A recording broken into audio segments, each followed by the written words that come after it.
qaba yonku fesi kabina daba Abbaa Koo sidimma koo qaba sidimma koo qaba yonku fesi kabina daba abdin ko jannabu rubina kata ibni ko dawatan muddate mulata urkitun ko maate mulata ko mata barri jirenya ko goftati kenname galfata barri jirenya ko goftati kenname galfata barri jirenya ko goftati kenname galfata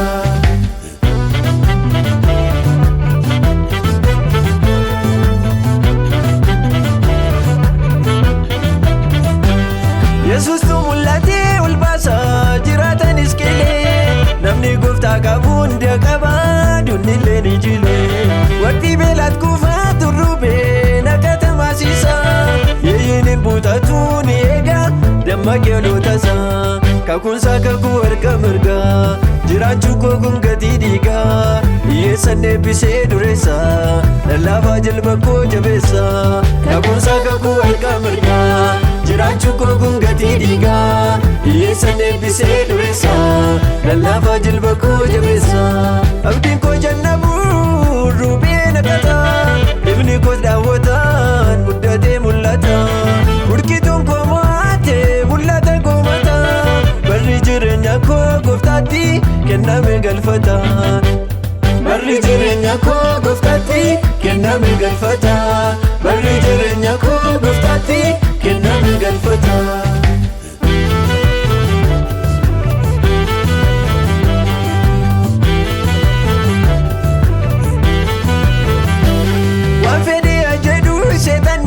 ko jirenyi sida sifarsun hojii koo ta'eera sif galatan fadha ergati bal'iste daangaa koo gaarummaan marsite wanti orma dhibuunan mitu lammaffaa deebite adrugaadha dhugaa jiraata mootummaan kee baraan dhaabbata rakkinni jabaatee sin dhibu na jalat kuffiftee san dhibu adrugaadha dhugaa jiraata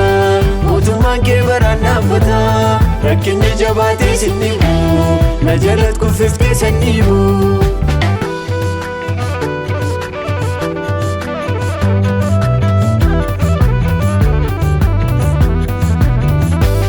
Abbaa Koo sidimma koo qaba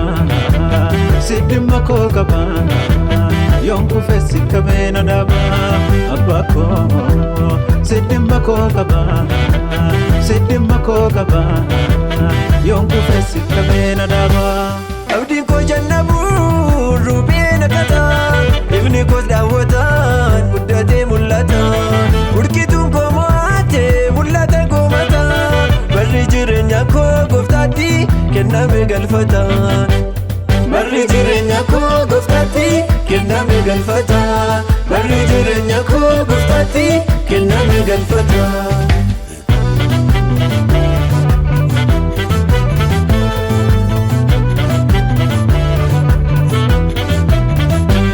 Dawitin of argum mijatu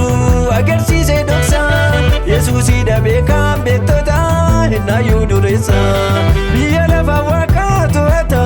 al takka millatu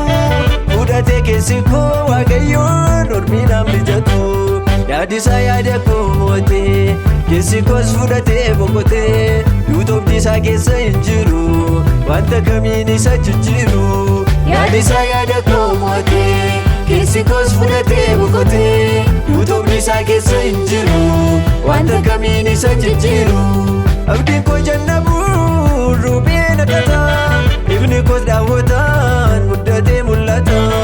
urkitun ko maate mulata ko mata barri jirenya ko goftati kenname galfata barri jirenya ko goftati kenname galfata barri jirenya ko